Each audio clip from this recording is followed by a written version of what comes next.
Kábíyèsí o. Màkú ẹkú Brazil. Mi ni Adeyinka Olaiya àti African Cultural Center ní Brazil bí báyìí.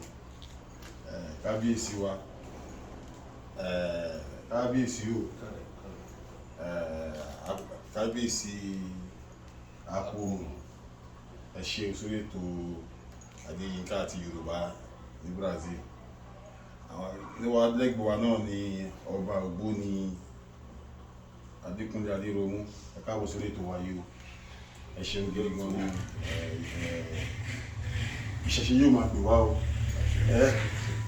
Mo kàn ní kí n tú káwọn èèyàn wá nílé àti ní Brazil lóko kán rí mọ̀ wípé ìṣẹ̀ṣe ń gbèrò sí, ó ń gbèrò sí bá ṣe ń ṣe ní Nàìjíríà lórílẹ̀-èdè Yorùbá wa náà.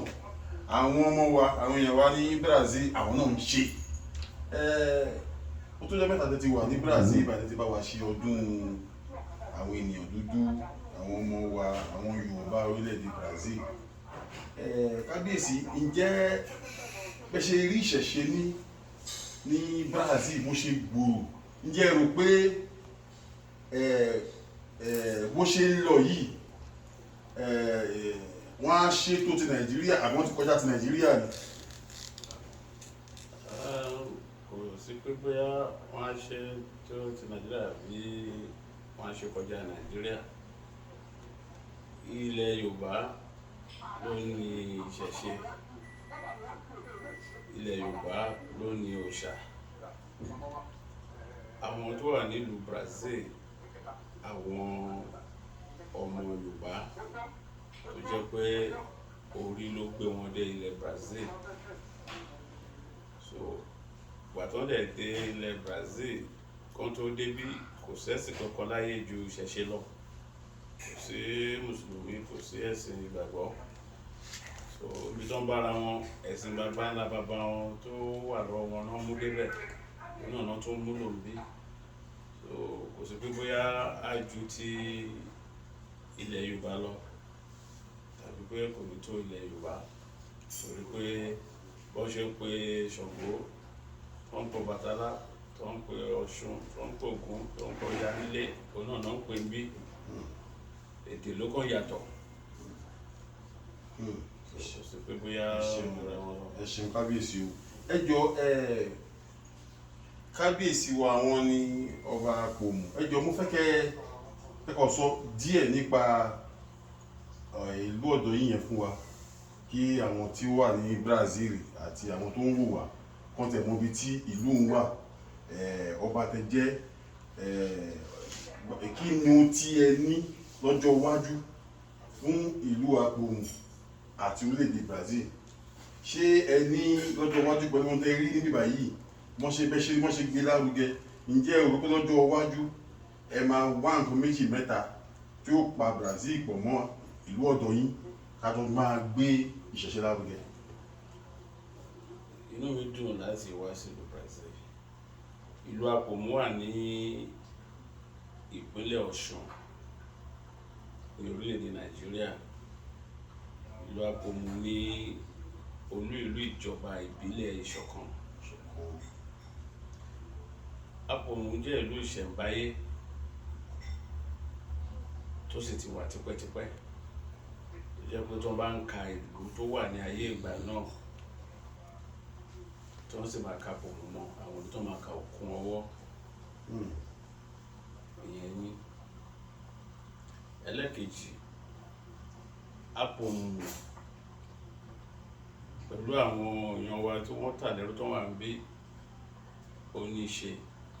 Torí pé Apomu nìkan ni ìlú tó ní ọjà ní ilẹ̀ Yorùbá. Tó jẹ́ pé púpọ̀ náà àwọn ẹrú Apomu ni wọ́n ti tà wọ́n. Ọ̀yọ́ kò ní ọjà. Apomu nìkan ó ní ìlú tó ní ọjà tí àwọn Ọ̀yọ́, Ìjẹ̀bú, Ifẹ̀ tó máa wá nájà owó nígbà yẹn. So tó bá ti tà wọ́n lé ẹrú, àwọn Ìjẹ̀bú ló pọ̀ jù fún àwọn tó ń ṣòwò ẹrú yìí tó máa wá rà wọ́n. wọ́n máa ń ṣalábàápàdé àwọn aláwọ̀ funfun pé wọ́n súnmọ́ etí omi. Àwọn á gba iyọ̀, wọ́n á gba ẹ̀tù, wọ́n á gba gbòòrùn táǹpé ní umbrella, wọ́n á gba díngí tàbí díngí tó ń pè ní mirror. Wọ́n á gba lọ́wọ́ àwọn òyìnbó, wọ́n á fi ṣe pàṣípàrọ̀ fún ẹrú. Àwọn òyìnbó á kó ẹrú wá. Ọ̀rọ̀ ẹrú àti Apomu ó ní ìbáṣe kó tó di pé ọjà Apomu ó tú nígbà tí ogun Òwu tó bẹ̀rẹ̀ ní 1821-1826. So fún bí ọdún 5 kò sẹ́ni tó nájà mọ́, ló jẹ́ kí ọjà àgbà náà kó lọ sílẹ̀. So wíwá mi síbí pẹ̀lú àwọn ọmọ Odùduwà tí wọ́n wà níbí tí wọ́n kó lẹ́rú tí a fojú rí, tá dẹ̀ bá wọn sọ̀rọ̀, orí mi wú, inú mi dùn, torí pé ó ti lè jẹ́ pé èdè ti yàtọ̀, àṣà ò yàtọ̀, ìṣe ò yàtọ̀, ẹ̀sìn ò yàtọ̀. Jẹ́ nǹkan tó dùn mọ́ mi nínú. Wọn ò sì fi pamọ́, wọn ò fi bò, wọn fi hàn nínú ìṣe wọn, nínú àṣà wọn pé ọmọ Odùduwà làwọn. Ara nǹkan tí wọ́n máa rí tó máa fi mọ̀ ohun tó tọ́ ni ìmúra wọn. Ń gbọ́. Àwọn nǹkan tí wọ́n ń jẹ. Àwọn náà ń dín àkàrà, wọ́n ń jẹ àkàrà níbí. Dẹ̀ni ìwọ ọmọlúwàbí tó jẹ́ pé Yorùbá lọ́lọ́run jogún ẹ̀ fún, ká pọ̀nyàn lé, ká ṣọ̀yàyà, ká kóyàn mọ́ra. Àrà tó ń pè ní ìwọ ọmọlúwàbí lára ọmọ Yorùbá nìyẹn, tó wà lára wọn bí. La fi mọ̀ pé nítòótọ́ ọ̀pọ̀ náà ni wá, ọmọ wa ni wọ́n, tó a gbọ́dọ̀ jìnnà sí wọn kó tó fi lè ní ìmọ̀ tó tún pọ̀ sí lórí àṣà wa, ìṣe wa àti ẹ̀sìn wa. Kábíyèsí o, ọ̀rọ̀ ńlá lẹ sọ sílẹ̀ yìí o. Ǹjẹ́ ní ọjọ́ iwájú ṣé ẹ rò pé ohun kankan sì lè pa Brazil pọ̀ mọ́ Apomu gẹ́gẹ́ bí kan ṣe nǹkan pọ̀? Ọ̀rọ̀ tẹ sọ́ọ̀sì yé wa wípé ìtàn bí ó ṣe débí ó tàn mọ́ Apomu. Ǹjẹ́ gẹ́gẹ́ bí aláyélúwà ìlú Apomu, ǹjẹ́ ní ohun tẹ́lẹ̀ lọ́jọ́ iwájú kó lè pa yín pọ̀ mọ́ Brazil tó tún lè gbé yín padà wá síbí? Torí a ti rí àwọn ọmọ àwọn Yorùbá Brazil tó ti bẹ̀rẹ̀ sí ní wá ìran wọn padà sílé. Àwọn míì náà ń wá látọ̀yọ́, àwọn míì náà ń wá láti Iléṣà, àwọn míì náà ń wá láti Abẹ́òkúta, àwọn míì bá ṣe ń bá lọ yín sí àṣemánà tó láwọn wá láti Apomu. Ǹjẹ́ ẹ rò pé ọjọ́ iwájú ohun méjì mẹ́ta kan sì lè wà tẹ́lẹ̀ ṣe pẹ̀lú àwọn tó wà níbí? Mi ò wá síbí nítorí ìlú Apomu. Mo wá síbí gẹ́gẹ́ bí ìkan lára àwọn ọmọ Odùduwà tó jẹ́ ọba aládé. So bàbá wa Onírìṣà ẹni ìtàn Adéyẹgúnwùsì àrólé Odùduwà, òun ló gbé wa dìde. Gẹ́gẹ́ bí gbogbo yín ṣe mọ̀ pé ọba ládéládé ọmọ Odùduwà náà ni wá. Ṣùgbọ́n bàbá ló lọ fi wá jọba káàkiri àwọn ilẹ̀ láti lè máa ràn lọ́wọ́ láti máa ṣe àmójútó ìlú. So àwa aṣojú bàbá wa Onírìṣà ní ibi báyìí. Bàbá jẹ́ èèyàn kan tó fẹ́ràn ọmọ Odùduwà púpọ̀. Ó sì rí pé lásìkò ti tòun, gbogbo tí ọmọ Odùduwà bá wà ní Nàìjíríà ni, ní Brazil ni, ní Cuba ni, ní Amẹ́ríkà ni, ní London ní níbikíbi, pé ó fẹ́ kó wọn papọ̀, kó ń jẹ́ kó mọ̀ pé wọn ń ṣọmọ ẹrú o, ọmọ ọba ni wọ́n, torí àwa ni bàbá wọn. So ọba ò dẹ̀ kí bí ẹrú, ọmọ ọba lọba máa ń bí. So ẹni bàbá ní ká máa sọ fún ọ káàkiri gbogbo tó ó bá dẹ̀ jẹ mọ́ lílò láti fi ràn wọ́n lọ́wọ́, òun ti ṣetán kọ́ máa wálé, kọ́ máa wá sí orísun wọn. Tàtọ́ bá ti ń wà, wọ́n á tó lè máa ní ìmọ̀ sí, torí púpọ̀ nínú àwọn ìmọ̀ tó ń ní, àwọn díẹ̀díẹ̀ nínú ohun tó láǹfààní láti wálé ló mú wá fún wọn. Yorùbá sì ní gọ́nyá fíjì, Yorùbá fojúbà. Tó bá dédì nǹkan tó bá rí ló máa mọ bó ṣe tó. Ìyẹn ni wàá ní ká máa sọ fún wọn pé àyè wà fún wọn láti máa wálé, kó máa wá sí Ilé Ifẹ̀. Àwọn òrìṣà ló wà ń bẹ̀ tó máa rí. Mi ò wá bí láti wá sọ pé mò ń wá àwọn Apomu, mò ń wá Apomu sọ̀rọ̀. Àwọn ọmọ Odùduwà ní àwa bàbá wa oríṣiríṣi wọn bá ń ṣe tó jẹ́ àrólé Odùduwà. Kábíyèsí. Gẹ́gẹ́ bẹ́ẹ̀ ṣe ń gbọ́ àwọn kábíyèsí wa, wọ́n ní àwọn wá sí orílẹ̀-èdè Brazil láti wá ra àwọn ọmọ Oòduà gẹ́gẹ́ bí kábíyèsí aládé ilẹ̀ Oòduà. Àwọn wá bí Ọọ̀ni of Ifẹ̀, Ọọ̀ni ti ìlú Ifẹ̀,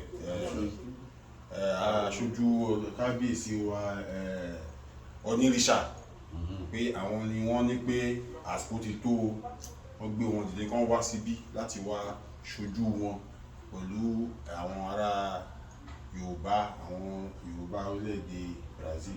Kábíyèsí ẹ máa ṣeun gan. Bàbá mi náà kábíyèsí Ogboni, ọba Ogboni Adekunle Aderonmu, ẹ kú ètò, ẹ kú àlejò, yóò máa ju yín ṣe o. Mo ní báwo ni ẹ ṣe gbà, báwo làlejò wọn, ṣé yí mọ́ra lórí? Inú àwa máa ń dùn ní tí a bá ti rí àwọn kábíyèsí wa ní orílẹ̀-èdè Brazil nítorí pé iṣẹ́ táwa ń ṣe náà ni ká gbé àṣà ìṣe ilẹ̀ Yorùbá lárugẹ. Bí kábíyèsí dẹ̀ ṣe sọ yìí pé bàbá wa onírìṣà ló ní káwọn tó wá ṣiṣẹ́ yẹn, because àwa lákọ́kọ́ gbà wọ́n lálejò lálàkọ́kọ́. So àlejò tí a gbà wọ́n lálàkọ́kọ́, a jẹ́ pé àlejò yẹn ó dùn mọ́ kábíyèsí nínú. Wọ́n tún wá tún ní pé àwọn tó ń bọ̀ lẹ́lẹ́ẹ̀kejì àná àdẹ̀ dúró ní sẹpẹ́ pé inú wa ń dùn bí wọ́n ṣe ń kàn sí wa, tí wọ́n dẹ̀ ń bá wa gbé àṣà ìṣẹ̀ṣe ilẹ̀ Yorùbá.